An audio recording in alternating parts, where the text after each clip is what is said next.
मित्रों, आप सबका इस पत्रकार वार्ता में स्वागत है।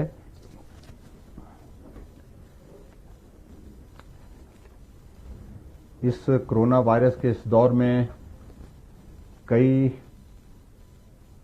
दौर पार करने के बाद हम यहां पहुंचे हैं और मैं समझता हूं कि आप सब लोग सुकुशल होंगे। और सबसे पहले मैं आप सबका भी आभार व्यक्त करता हूं कि इस संकट के दौरान भी आपकी जो एक महत्वपूर्ण जिम्मेवारी थी, उस जिम्मेवारी का निर्वहन करते हुए आपने अपने कर्तव्य का पालन किया। सही जानकारी लोगों तक पहुंचाना और जल्दी पहुंचाना, चाहे वो इलेक्ट्रॉनिक मीडिया है, चाहे सोशल मीडिया है, चाहे वो हमारा प्रिंट मीडिया है, उसके लिए मैं आप सबका बहुत आभार व्यक्त करता हूं। और ये वायरस का दौर जब से चला है, बहुत सारे कंफ्यूजन के बीच में लोगों को रहना पड़ा। अब आगे क्या होगा, आगे क्या होगा, जो सारी बातें केंद्र सरकार, प्रदेश सरकार तय करती रही, आप समय पर उनको तो लोगों के बीच में पहुंचाते रहे और आपका माध्यम लोगों के लिए बहुत मददगार रहा। और मैं समझता हूं कि इस अवसर पर मैं हिमाचल प्रदेश की जनता का भी आभार ना करूं, क्योंकि उनका भी बहुत बड़ा कंट्रीब्यूशन एक सहयोग के रूप में रहा है। जो तय किया वो स्वीकार किया, संकट में भी, कठिनाई में भी रहे, लेकिन उसके बावजूद इस वायरस से हमने लड़ना है, मिलकर के लड़ना है, उसमें उन सबका बहुत बड़ा सहयोग मिला है। तभी जाकर के हम कुछ बेहतर करने की कोशिश में हम सफल रहे।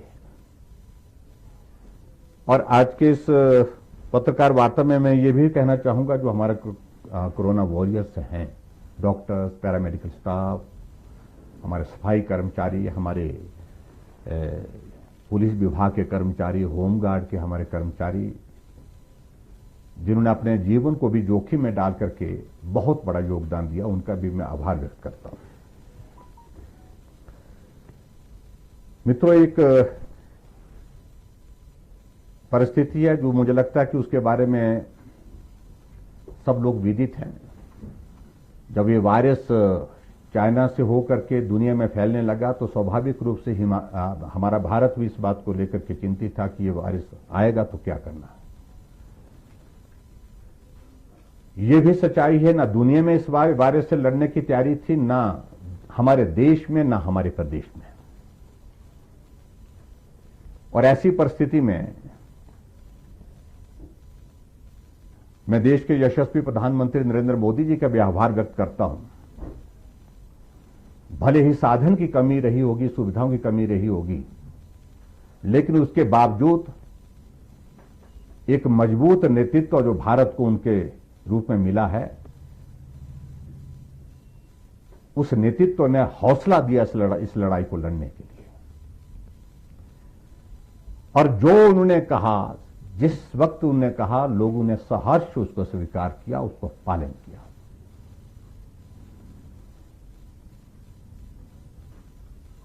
स्वाभाविक रूप से जब ये वायरस का दौर हमारे देश में आया और हमारे प्रदेश में भी आया, तो निश्चित रूप से इस बात को लेकर के हमको स्वीकार करना होगा कि जो इस वायरस से लड़ने की जो चीजें थी, महत्वपूर्ण चीजें थी, उन तमाम चीजों के लिए अधिकांश रूप से हम चाइना पर, जहां से इस वायरस की शुरुआत हुई, उस पर आधारित है। मास्क की सप्लाई बड़े स्तर पर चाइना से ही, पीपी किट की सप्लाई पूरी तरह चाइना पर आधारित थी। वेंटिलेटर्स की सप्लाई, उसमें भी मेजर सप्लाई चाइना के पास। चाइना में लॉकडाउन हो गया, चाइना में परिस्थिति खराब हो गई, वायरस पहुंचते पहुंचते देश में पहुंचा, प्रदेश में पहुंचा। स्वाभाविक रूप से बहुत बड़ी कठिनाई उस वक्त देश को भी झेलनी पड़ी और प्रदेश को भी।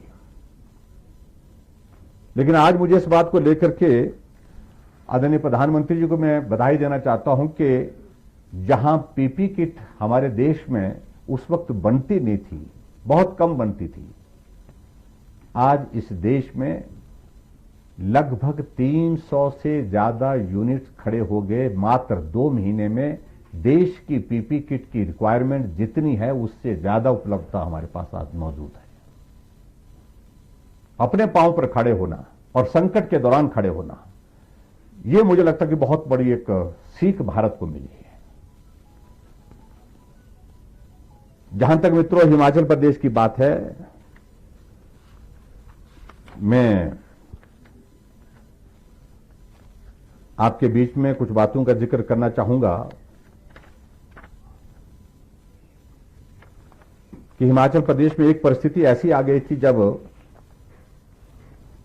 हमारा कोरोना वायरस का सिर्फ एक मामला रह गया था। टोटल 40 मामले थे उस वक्त, और 40 मामले में से पॉजिटिव एक था और उसकी भी संभावना ऐसी लग रही थी फर्स्ट वीक ऑफ मई।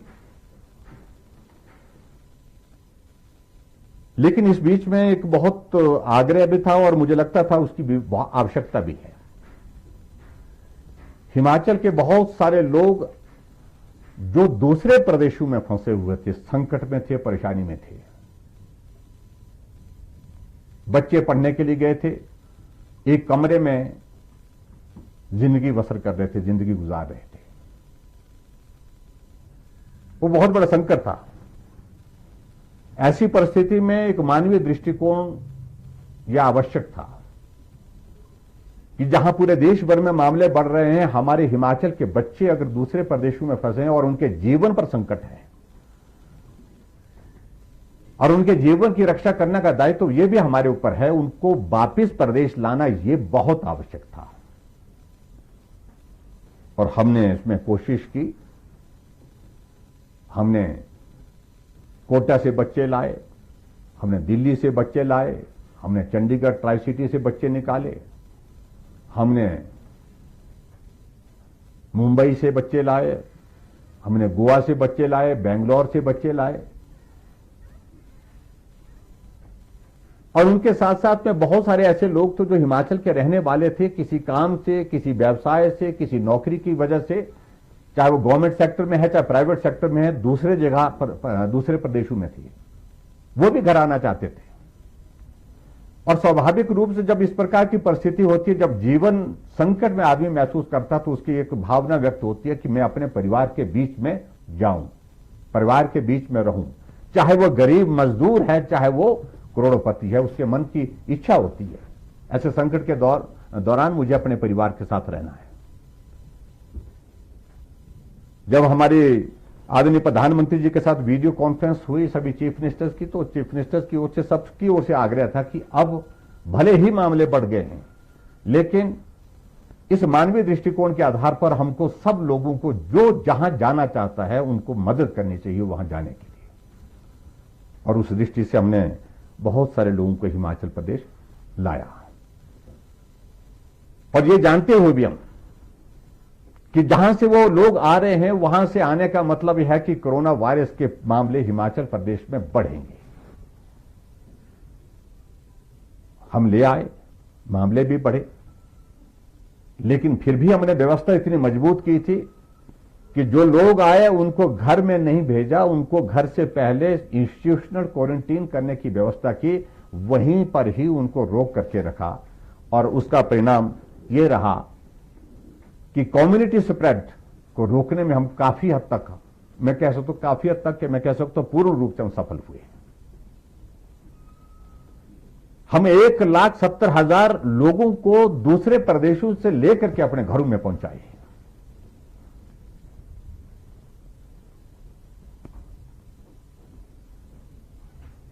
और लगभग 6,115 लोगों को हम ट्रेन से लेकर के आए हैं, जिस पर हमने लगभग 51 लाख रुपए खर्च किया। हमने बसों के माध्यम से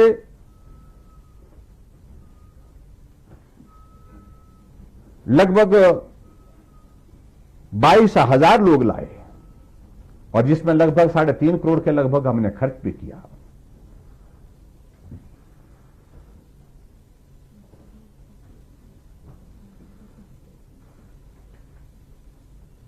लगभग 2200 बसें हमने इसमें इस वक्त इसके लिए इस्तेमाल की गई और लगभग 45,000 लोग जो है इनके माध्यम से हमने लाए। लगभग 3 करोड़ रुपए उस पर भी खर्च किया गया। ये नहीं इसलिए इस बात को मैं जिक्र कर रहा हूं कि जो दूसरे प्रदेशों में हिमाचल के हमारे रहने वाले फंसे हो तो उनको लाना बहुत आवश्यक था, इसलिए उनको लाया। जी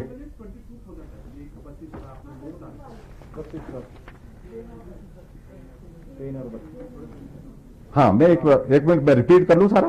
टोटल लोग जो लाए हमने 1,17,000 के लगभग हमने पूरे हिमाचल प्रदेश में जो आए हैं, और उसमें जो ट्रेन के माध्यम से लाए 6,115 लाए हैं, और जिस पर हमने 51 लाख रुपए खर्च किया।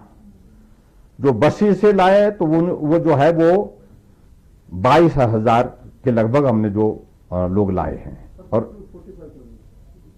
बसेस के माध्यम से 45,000 नहीं, टोटल 45,000, और जिस पर जो है एक्सपेंडिचर जो है लगभग 3.5 करोड़, 3.5 करोड़ ये हमारा इसमें एक्सपेंडिचर हुआ है।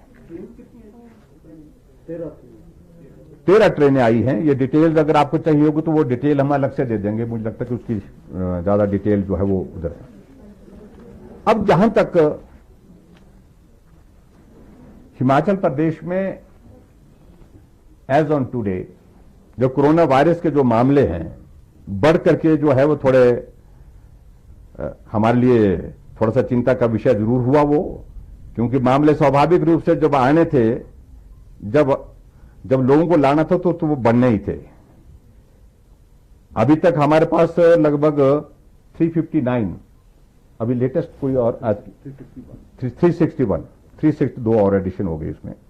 361 जो है हमारे पास जो है उसमें टोटल जो है वो केसेस इसमें आए हैं हिमाचल प्रदेश में, और उसमें जो एक्टिव केस हैं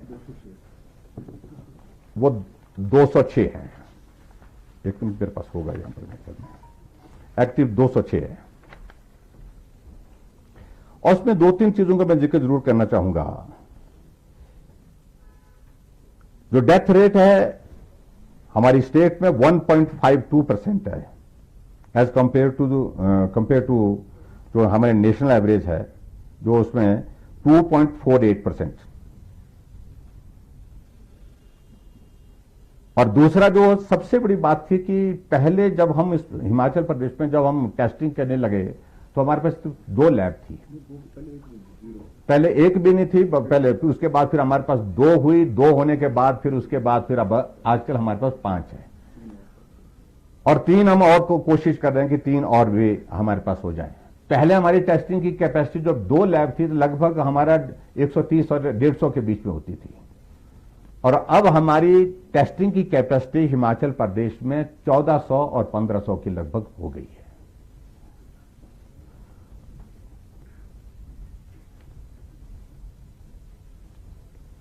और जहां तक टेस्टिंग के बारे में मैं कहूंगा तो हमारे स्टेट में 4,602 जो है हमारे per million, whereas it is 2,762 test per million जो है वो नेशनल लेवल पर है।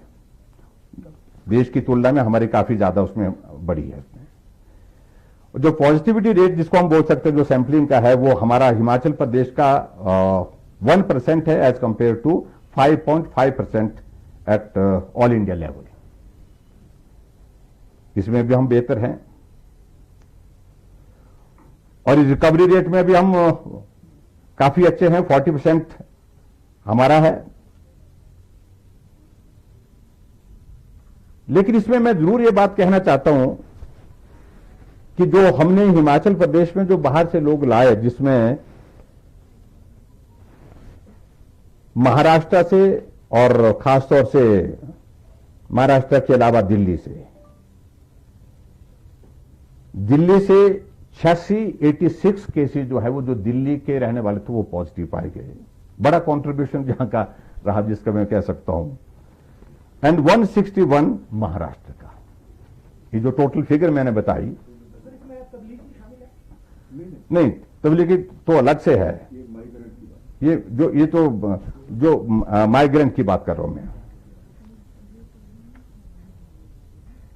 तबलीगियों का भी कंट्रीब्यूशन वो रहा कि 26 नंबर उनका सीधा योगदान रहा है, 26 नंबर जो है वो, और एक स्थिति ऐसी थी कि 40 में से 26 वही थे। तो ये एक मोटी मोटी मैं फिगर का मैं आपके बीच में मैं जिक्र कर रहा था। तो एक्टिव केस इस वक्त मैंने बताया कि 206 हैं, और मैं उम्मीद करता हूं कि आने वाले समय में बहुत जल्दी जो हमारा जिस तरह से हमारा रिकवरिंग रेट चल रहा है तो उसमें बहुत बेहतर हिमाचल प्रदेश में अब आने वाले समय में हो जाएगा। अभी जो लॉकडाउन 1, लॉकडाउन 2, लॉकडाउन 3, लॉकडाउन 4 और उसके बाद अब जो हमारा जो है वो अनलॉक फेज 1 शुरू हो गया है, और इसमें जो हमने जो एग्जाम्पशन दी है, कुछ कंसेशन जो पर्टिकुलरली हमने विशेष तौर से जो रिलैक्सेशन दी हैं वो आपके सामने है। मुझे लगता है कि उसकी डिटेल में जाने की आवश्यकता नहीं है, वो आप सब लोग जानते हैं। मुझे इस बात की प्रसन्नता है कि इस दौरान जो है जिस प्रकार से हमने काम किया, फोकस करके काम किया, सब काम छोड़ करके हमको लगता था कि प्राथमिकता नंबर 1 आज की तारीख में यही है, उसी पर काम किया। कौन क्या बोल रहा है, कौन क्या कर रहा है, इस बात को लेकर के बहुत ज्यादा हमने ध्यान दिया भी नहीं। हमारे लिए हमारे प्रदेश के हर एक नागरिक का जीवन महत्वपूर्ण है, और उस दृष्टि से हमारा फोकस था कि हर एक नागरिक के जीवन की हम रक्षा कर सकें ऐसे संकट के समय में, उस पर हम काम करते हुए फोकस किए हुए थे। और मुझे इस बात की भी प्रसन्नता है कि जहां तक एक सर्वे का जिसका जिक्र मैं कह सकता हूं, IANS सर्वे जो सी वोटर्स का सर्वे जो हुआ है, उसमें हिमाचल प्रदेश अच्छी परिस्थिति में रहा है। ओवरऑल 7th रैंक पे रहे हम, और उसके साथ साथ में मैं ये भी कह सकता हूं कि जहां पूरे देश भर में जो बीजेपी एनडीए रूलिंग स्टेट्स है उसमें हिमाचल प्रदेश पहले नंबर पर रहा है। आदरणीय प्रधानमंत्री जी ने 6 बार वीडियो कॉन्फ्रेंस सभी चीफ मिनिस्टर के साथ की, और जो हिमाचल के हमारे जो स्टेप्स उठाए गए थे उनकी चर्चा भी की। और यहां मुझे आप सबके बीच में ये कहने में कोई संकोच नहीं कि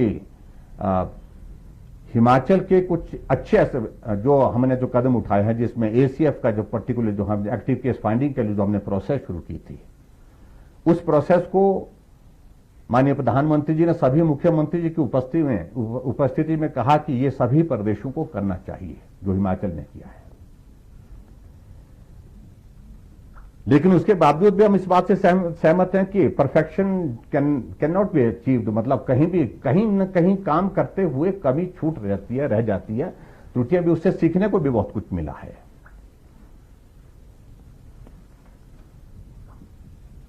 लेकिन एक बात मैं जरूर कहना चाहता हूं, विशेष तौर से जब प्रदेश इतने बड़े संकट के दौर में से गुजर रहा है, कुछ मित्रों को हमने इस बात के लिए कहा कि भाई इस वक्त हमको इस वायरस से लड़ने दीजिए, आप सबसे लड़ लेंगे, बाद में लड़ लेंगे, हम लड़ लेंगे। लेकिन मुझे इस बात का अफसोस है कि बहुत सारे लोग ऐसे हैं जिन्होंने सिर्फ इस दौरान भी राजनीति ही की, राजनीति के सिवाय और कुछ नहीं किया।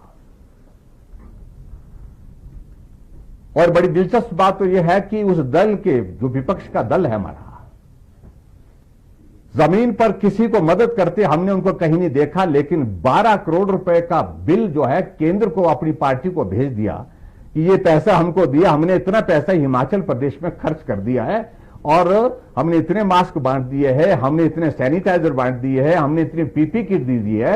और तो मैं तो बोल रहा था, ढूंढ रहा था हेल्थ डिपार्टमेंट के अधिकारियों की, भाई मुझे भी वो पीपी किट देखनी है जो उन्होंने सप्लाई की है।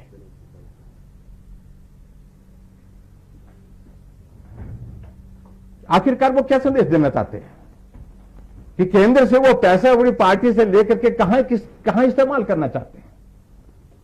12 करोड़ रुपए का बिल कांग्रेस पार्टी के प्रेसिडेंट की ओर से अपनी पार्टी हाईकमान को भेजा जाता कि ये पैसा हम खर्च कर चुके हैं हिमाचल प्रदेश में। वो लीक हो गया, मीडिया के माध्यम से हमको कहीं मिला, सोशल मीडिया के माध्यम से।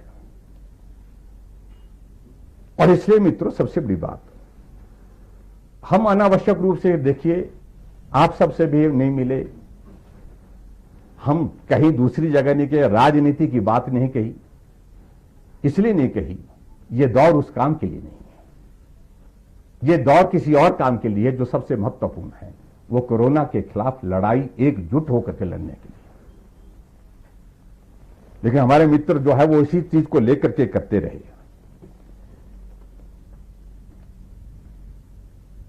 आजकल सब जगह जाकर के शोर डालने की हम आंदोलन करेंगे, नीचे तक करेंगे। अरे जहां तक करना करिए, मैं उसमें कोई परवाह ही नहीं करता हूं।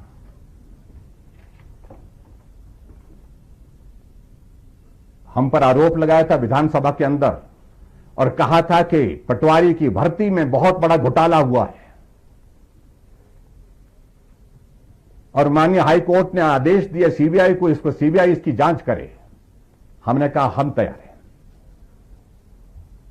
और विपक्ष के नेता उछल करके वहां विधानसभा के अंदर इस बात का जिक्र करते रहे कि महकमा आपके पास है। मैंने कहा हां, मेरे पास है, आप चिंता मत करिए। और मैंने उस वक्त एक बात कही थी कि मामला सब जुडियस है, इसलिए माननीय सदन में यह चर्चा करना उचित नहीं है। और दूसरा, मामले की जांच हो रही है, इसकी जांच निष्पक्ष रूप से होने दीजिए। जांच हुई, सीबीआई की रिपोर्ट हाई कोर्ट में सबमिट हुई, और रिपोर्ट सबमिट होने के बाद हाई कोर्ट ने जो पिटीशन की थी उसको खारिज कर दिया, और एक भी उसमें अनियमितता नहीं पाई गई। अब क्या कह रहे हैं विपक्ष के नेता को?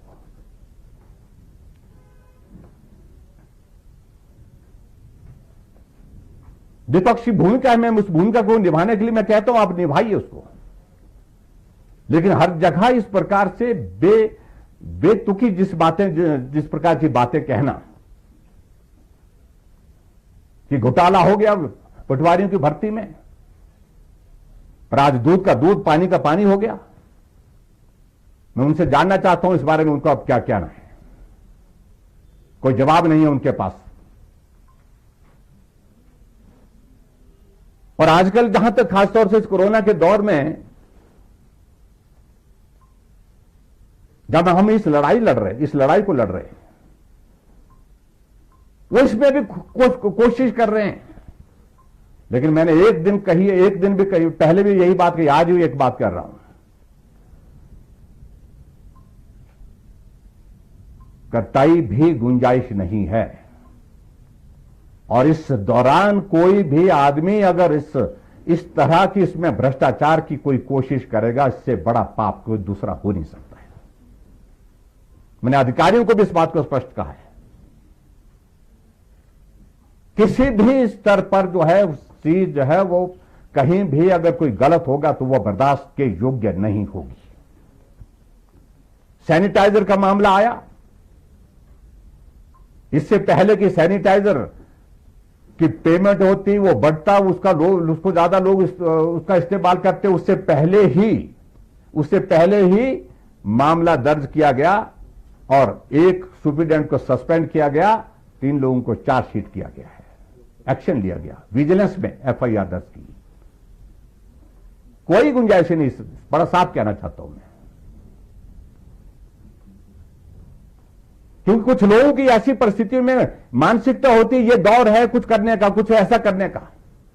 वो गलतफहमी में, मैं बड़ा साफ कहना चाहता हूं, वो गलतफहमी में, और इस गलतफहमी को उनको निकाल देना। कोई गुंजाइश नहीं होगा, कहीं भी मिलेगा, कोई भी मिलेगा, अगर इस दौरान कोई गलत कर दो बख्शा नहीं जाएगा। बड़ी साफ बात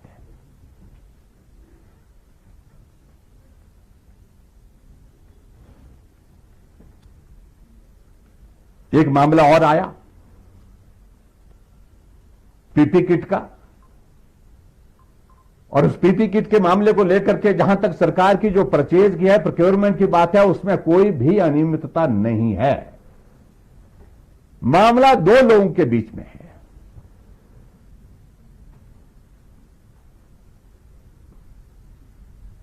और जब 2 लोगों की जो है वो जो कन्वर्सेशन, जो आपस में बातचीत जो है, जो वायरल हुई, एक ऑडियो जो लोगों के बीच में घूम रहा था, जिस मूवमेंट जिस क्षण वो हमको पता लगा, दूसरे क्षण हमने जो है उस पर कार्रवाई करने के लिए आदेश किया, एफआईआर दर्ज की, और उसी दिन डायरेक्टर हेल्थ को, मेरे विभाग के हेल्थ डिपार्टमेंट के एक अधिकारी का, उसमें जब हमने सुना कि हमको लग रहा है ये सारा मामला ठीक नहीं है, कार्रवाई की। ये हमारी सरकार है, भारतीय जनता पार्टी की सरकार है। अन्यथा ये कार्रवाई वही कर सकता है जो अपने आप में साफ है और पारदर्शिता के साथ काम करने वाला आदमी है, वही कर सकता है। अगर इस तरह की परिस्थिति नहीं होती, डायरेक्टर हेल्थ को कोई नहीं पकड़ सकता, उनके खिलाफ कार्रवाई करने का सवाल ही पैदा ना होता। मामला विजिलेंस में चल रहा है, इंक्वायरी हुई है, सस्पेंशन उसकी हो गई, उनको गिरफ्तार करने के बाद वो रिमांड पर रहे। आगे की जांच का हम इंतजार कर रहे, जांच की रिपोर्ट का इंतजार कर रहे हैं। अगली कार्रवाई जो होनी है वो कानून के आधार पर होगी। लेकिन हमने बड़ा साफ कहा, हालांकि उसी महीने रिटायर होने वाले थे, लेकिन उसके बावजूद हमने कहा कि इसमें दया की कोई गुंजाइश नहीं। हमने साफ कहा कि जो इस दौरान जहां हमको लोगों ने अपने खून पसीने की कमाई से भी योगदान दिया, मदद की, इस वायरस को रोकना है, लोगों की जान बचानी है, हमारे से इतना कर सहयोग आप तक पहुंच सकता है, हम यही सहयोग पहुंचाने के लिए आपके बीच में हैं। तो ऐसी परिस्थिति में कोई आदमी इस प्रकार से करे तो वो बर्दाश्त नहीं होगा। कार्रवाई की हमने, जो कार्रवाई हम कर सकते थे, इससे बेहतर या इससे अलग तरह की कार्रवाई कोई दूसरी संभव ही नहीं थी। मित्रों, वो हुआ और आने वाले समय में आपको मालूम पड़ जाएगा उस सारे विषय को लेकर के उसका परिणाम जब आएगा, जब रिपोर्ट आएगी तो आपको जानकारी मिलेगी। अब उसके पश्चात आगे बढ़कर के एक पराकाष्ठा कर दी राजनीतिक दृष्टि से कुछ लोगों ने। एक तो उनकी पार्टी के बारे में मैं ज्यादा कहना नहीं चाहता हूं, क्योंकि वहां प्रतिस्पर्धा चली हुई है। एक नेता आता है, उसका मेमोरेंडम अलग से होता है, दूसरा आता है, उसका मेमोरेंडम अलग होता है, तीसरा आता है, उनका मेमोरेंडम अलग से होता है। वो उनकी पार्टी का विषय, उस पर मैं ज्यादा नहीं कहना चाहता हूं। तीसरा विषय जो है आगे बढ़कर के, वो विषय पिछले कुछ दिनों से एक पत्र आया, गुमनाम पत्र आया, जिस पत्र में जिक्र किया गया है कि वो परचेज हुई है, क्या बोलते हैं उसको, वेंटिलेटर। और वेंटिलेटर की जो परचेज हुई है, उस परचेज में लेटर है पास में कि उसमें बड़ा घोटाला हुआ है। 3.5 लाख रुपए का वेंटिलेटर 10 लाख रुपए में। और जिसने वो पत्र, अगर उसमें हिम्मत होती तो अपना नाम लिखता, पता लिखता, और क्या है, medical equipment manufacturers association of India. जब हमने सब विजिलेंस को बोला, सीआईडी को बोला, डीजीपी को बोला, हमने कहा ये संस्था कहां है, इसको ढूंढो, कहीं नहीं मिली। साइन किया नहीं है, पता कुछ नहीं है, एनोनिमस है। और आपकी जानकारी के लिए मैं यह भी साझा करना चाहता हूं कि हर रोज मुझे 5-7 पत्र ऐसे मिलते हैं जिसमें नाम और पता नहीं होता है।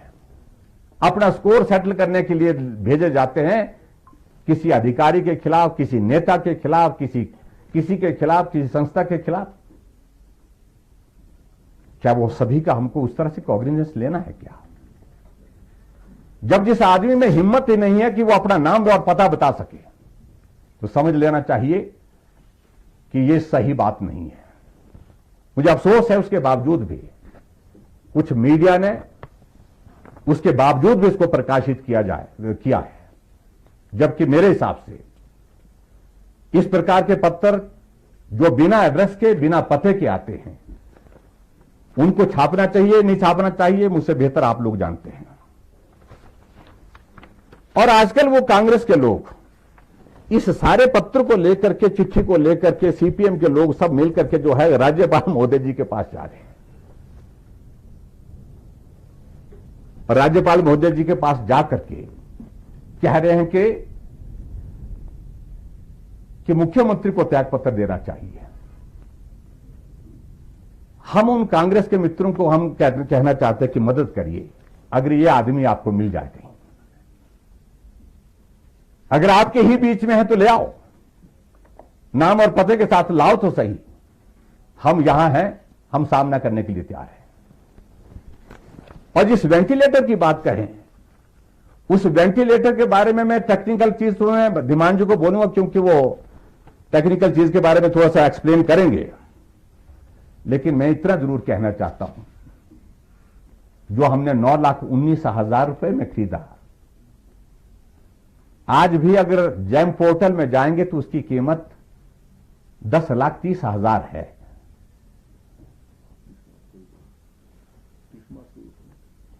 30 मार्च को भी,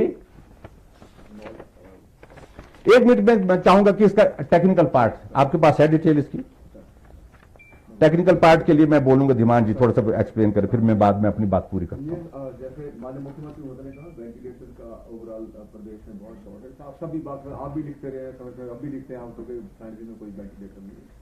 तो सरकार के स्तर पर वेंटिलेटर क्रय करने के लिए निर्णय हुआ कि वेंटिलेटर ड्यू डिलिजेंस के बाद वेंटिलेटर क्रय किया जाएगा। तो 28 तारीख को डायरेक्टरेट हेल्थ में टेक्निकल कमेटी गठन हुई, जो एक्सपर्ट थे, डॉक्टर थे, जिनको इसका ज्ञान था। उन्होंने इसकी स्पेसिफिकेशन फाइनल की और कौन सा वेंटिलेटर कोविड पेशेंट की मैनेजमेंट के लिए जरूरी है, उस टाइप का उन्होंने प्रोटोकॉल टेक्निकल तय किया। उन्होंने कहा कि ऐसा वेंटिलेटर जो अडल्ट और बच्चों के लिए, अडल्ट के लिए और न्यू बॉर्न के लिए, सभी के लिए रिक्वायरमेंट को मीट करता हो, ऐसा हमें सारे फीचर से एडवांस आईसीयू वेंटिलेटर ही चाहिए होगा, जो कोविड पेशेंट के लिए जरूरी होगा। तो उसके लिए उन्होंने टेक्निकल स्पेसिफिकेशन बनाकर उस पर डायरेक्टर लेवल के high level purchase committee headed by joint director health services गठित हुई। उन्होंने जब ये वेंटिलेटर की ऐसे वेंटिलेटर की तलाश शुरू की, जैसे मैंने पहले ही प्रेस नोट में लिखा था कि जैम्प पे उन्होंने उसका प्राइस बड़ा पता किया। उस वक्त 30 तारीख को जो प्राइस जैम्प पे उसका है, उसका प्रिंट भी हमारे पास है, वो उसमें सेव रहता है जैम्प पोर्टल में, कभी भी आप निकाल सकते हैं। तो उसकी कीमत 9,90,000 थी। तो क्योंकि हमें वेंटिलेटर कई जिलों में 10 के 10 जिलों में एक ही वेंटिलेटर के जिला अस्पतालों में, और सरकार में डेली बीसी होती थी भारत साथ जिलों के साथ, और जो बहुत चिंता होती थी वेंटिलेटर नहीं है पेशेंट की तरह क्या करेंगे। तो जो कि कमेटी ने फिर जिस व्यक्ति का, जिस मैन्युफैक्चरर का वो प्रोडक्ट जैम का डोज था, उससे पूछा कि हमें 10 वेंटिलेटर तुरंत चाहिए, आप कितने समय में देंगे। तो उसने कहा कि और रेट में का कोई डिस्काउंट देंगे या नहीं देंगे। उन्होंने कहा कि उड़ीसा गवर्नमेंट कॉर्पोरेशन ने, हमने अभी 20 तारीख को एक वेंटिलेटर सप्लाई किया 9,19,000 में, तो हम आपको 9,19,000 में अगले 15 दिन में वेंटिलेटर सप्लाई कर देंगे। और सेम वेंटिलेटर का जो उड़ीसा का ऑर्डर था, इन्होंने अध्ययन किया, उसकी स्पेसिफिकेशन जैम से मैच की, जो इनकी अपनी रिक्वायरमेंट थी उससे मैच की। उसके बाद इन्होंने ऑर्डर प्लेस किया। वेंटिलेटर हमारे पास 15 अप्रैल के आसपास आ गए, और बाकी उसके बाद 3 वेंटिलेटर के बाद आ गए। जब ये मामला उठा, जब माननीय मुख्यमंत्री महोदय ने कहा, अनुमति लेटर आया, मीडिया में सर्कुलेट हुआ, छपा भी, और हमारे पास भी, हमने भी कॉपी प्रक्योर की। तो हमने उस जो ये मैन्युफैक्चरर है, डायरेक्टरेट ने उनके साथ पत्राचार किया, और ये बहुत इंपॉर्टेंट पार्ट है जिसको पत्राचार किया।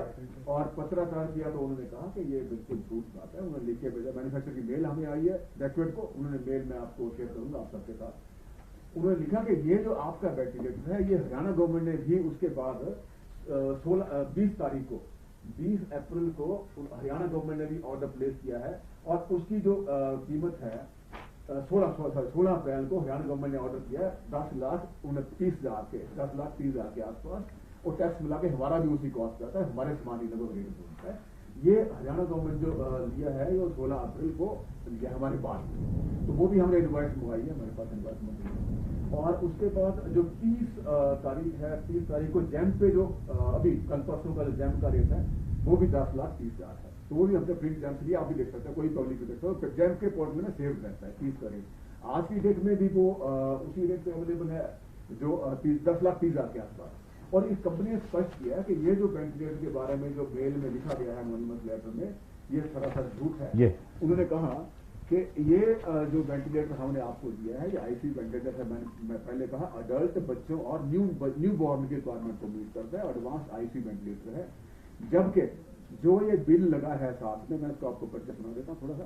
उन्होंने लिखा है कि ये जो 2.5 लाख की बात हो रही है किसी हरियाणा के हॉस्पिटल के लिए, ये वेंटिलेटर प्रयोग में लाने वाला नहीं है।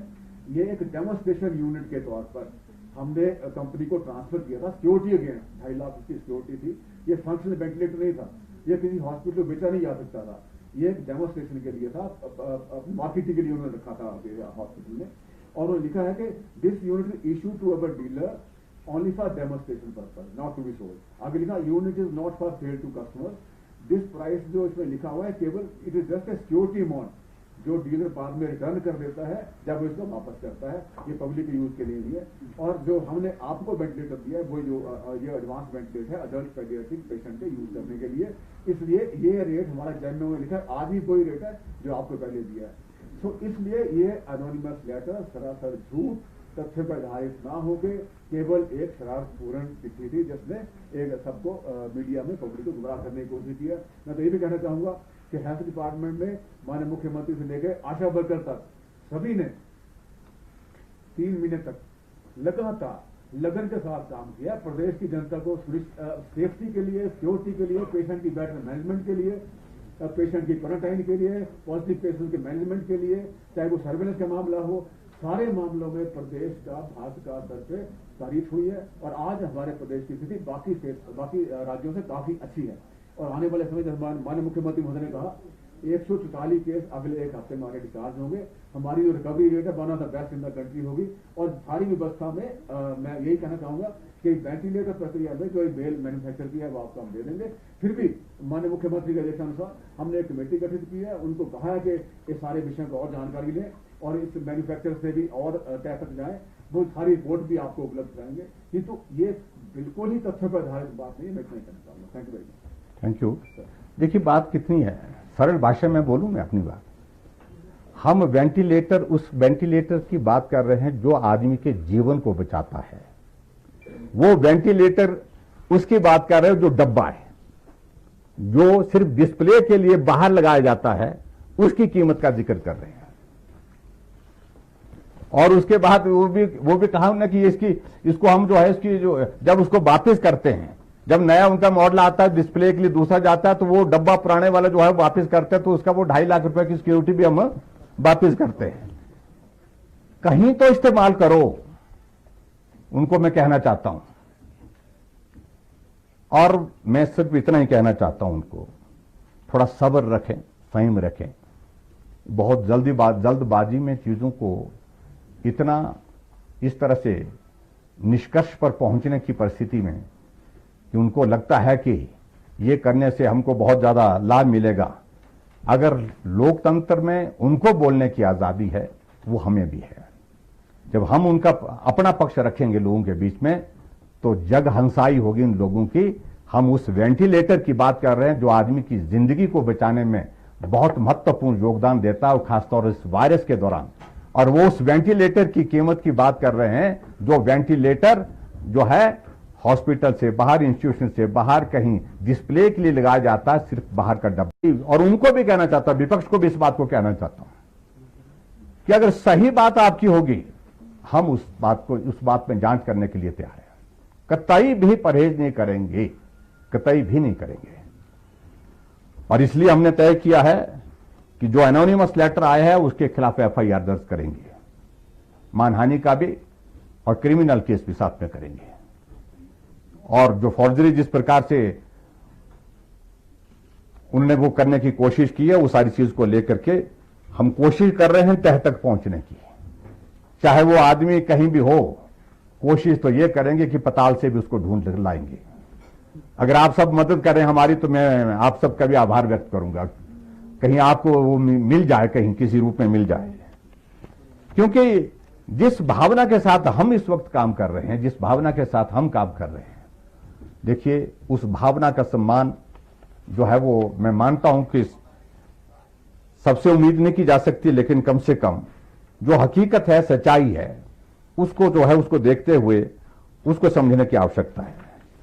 जहां तक बाकी सारी चीजों को लेकर के मैं ज्यादा नहीं कहना चाहता हूं। जहां तक पीपी किट के बारे में भी उन्होंने बात कही है, पीपी किट की प्रोक्योरमेंट में अभी तक जो हमने सारा रिकॉर्ड देखा है उसमें कोई अनियमितता नहीं पाई गई। लेकिन जो 2 लोगों के बीच में जो कन्वर्सेशन है, उनके खिलाफ कार्रवाई के लिए हमने जो बेस्ट पॉसिबल एक्शन ले सकते थे वो हमने लिया है। और वो एक्शन तभी लिया जा सकता जब आदमी अपने आप साफ हो। और दूसरी बात मैं ये भी कहना चाहता हूं कि अब हमने व्यवस्था कर दी, हमने पारदर्शी तरीके से टेंडर करके रखा है। और टेंडर इसलिए किया है ताकि क्वालिटी और क्वालिटी के साथ साथ में रेट में जो है वो ठीक जेन्युइननेस उसमें रहे हमेशा, उस बात को सुनिश्चित करने के लिए। और टेंडर के रेट में भी वो बहुत सस्ते रेट पर हमको जो है उसमें टेंडर हुआ है। और उसमें कितना 500 टैक्स मिलाकर 570 के लगभग 570 के लगभग जो है वो टिकट मिलने की इसमें। लेकिन फिर भी मैं आपको बता रहा हूं, हम वहां से भी नहीं ले रहे हैं, टेंडर करके रखा लेकिन नहीं ले रहे हैं। क्यों नहीं ले रहे हैं? अब आप पूछेंगे, इसलिए नहीं ले रहे हैं क्योंकि शुरू में जो भारत सरकार का उपक्रम है HLL जो है, वहां से सप्लाई हमको इसलिए नहीं मिल पा रही थी क्योंकि हमारे केसेस, पॉजिटिव केसेस कोरोना के बहुत कम थे, हम प्रायोरिटी पर नहीं थे। महाराष्ट्र, दिल्ली, गुजरात में नंबर ऑफ केसेस ज्यादा थे, सप्लाई वहां ज्यादा हुई और उस कारण से हमको कम मिल रहे थे।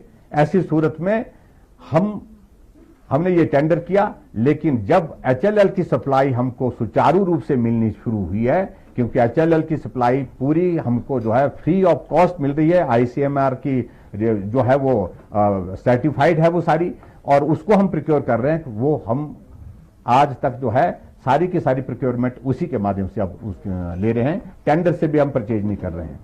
तो इसलिए मैं इस बात को मैं इसलिए कह रहा हूं डिटेल में, क्योंकि हम पारदर्शी तरीके से इसमें काम करने की पूरी कोशिश कर रहे हैं। और मैं आप सबसे भी यही कहना चाहता हूं, इस तरह के एनोनिमस लेटर, उनको मुकेश जी को मैं कहना चाहता हूं, 20 पत्र आपके खिलाफ, आपके नेताओं के खिलाफ वो भी आते हैं, लेकिन हमने कभी जिक्र नहीं किया, क्योंकि जिस आदमी में हिम्मत नहीं है अपना नाम पता बताने का, तो उसमें मान के चलना चाहिए कि ये राजनीतिक प्रतिशोध और द्वेष की भावना से जो है वो उसको एक किया गया है, नुकसान पहुंचाने की दृष्टि से किया गया है। इसलिए हमने कहा कि नहीं, इन पर कार्रवाई नहीं होनी चाहिए, उस पर कार्रवाई करने की परंपरा भी नहीं है। तो इसलिए मैं आपके बीच में यही कहना चाहता हूं मित्रों कि हिमाचल प्रदेश सरकार पारदर्शिता के साथ इस दौरान, कोरोना के इस वायरस के दौरान भी काम कर रही है, पहले भी काम करती रही। और ये इस प्रकार के आरोप जो सत्य पर आधारित नहीं है, वो बर्दाश्त के योग्य नहीं है। कहना एक बार, 2 बार समझ में आता है, लेकिन हर बार कहना, बार बार कहना, ये बर्दाश्त नहीं हो सकता है। और इसके ऐसी परिस्थिति में आने वाले समय में हम सुनिश्चित करेंगे कि पारदर्शिता उसको जो है हम तो उसको कायम रखेंगे, चाहे जो मर्जी करते रहें, जो मर्जी कहते रहें। और उसके साथ साथ में मेरा उन मित्रों से भी इस बात के लिए निवेदन है कि आप कोरोना वायरस के इस दौरान लोगों की सेवा करने में तो सफल नहीं रहे, उसमें आप लोगों का कोई योगदान रहा नहीं, उसमें आप लोगों ने अपने आप को कंसर्न फील नहीं किया। आप हमेशा हमको कोसते रहे। जब हिमाचल के लोग हिमाचल से बाहर फंसे हुए थे, तब कहते थे कि उन लोगों को नहीं लाते। जब हमने लोग लाए, कुछ मामले बढ़े तो कहने लगे कि लोगों को क्यों ला रहे हैं। ये वही लोग हैं जिनका कोई राजनीतिक दृष्टि से अपना कोई स्टैंड नहीं है।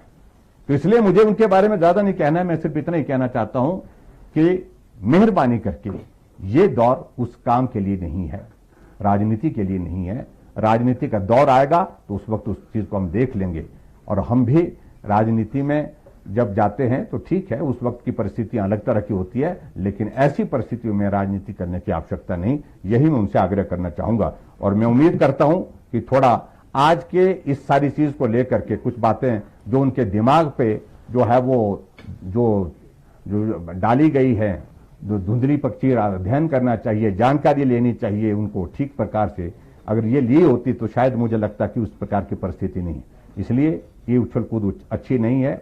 और हर बात को लेकर के आप ये मान करके चलें कि हम शोर डालेंगे और उस शोर का परिणाम ये होगा कि आप सत्ता में आएंगे, वो गलतफहमी है। लोग जो है अपने तरीके से सोचते हैं, लोग अपने तरीके से सारी चीजों को करते हैं। तो इसलिए मुझे इतना ही कहना है कि जितने भी आरोप लगाए गए हैं वो तथ्य पर आधारित नहीं है, सिर्फ राजनीतिक मकसद से लगाए गए हैं और उनको हम सिरे से खारिज करते हैं। और ऐसी परिस्थिति में राजनीति उनको बंद करनी चाहिए, खासतौर से इस कोरोना वायरस की लड़ाई जब तक हम लड़ रहे हैं। मित्रों बहुत बहुत धन्यवाद, थैंक यू। कोरोना के संकट में अभी तक सर मंत्रिमंडल विस्तार की बात कहां तक पहुंची है? क्योंकि देखिए, आज सोशल मीडिया पे सर पोर्टफोलियो भी जारी हो गए हैं। उसमें आपके भाइयों का योगदान रहता है, क्योंकि पोर्टफोलियो भी वही बांधते हैं, मेरे लिए कोई काम ही नहीं रखते हैं, सब कुछ वही कर देते हैं आजकल। साहब आपने बोला कि ये बिना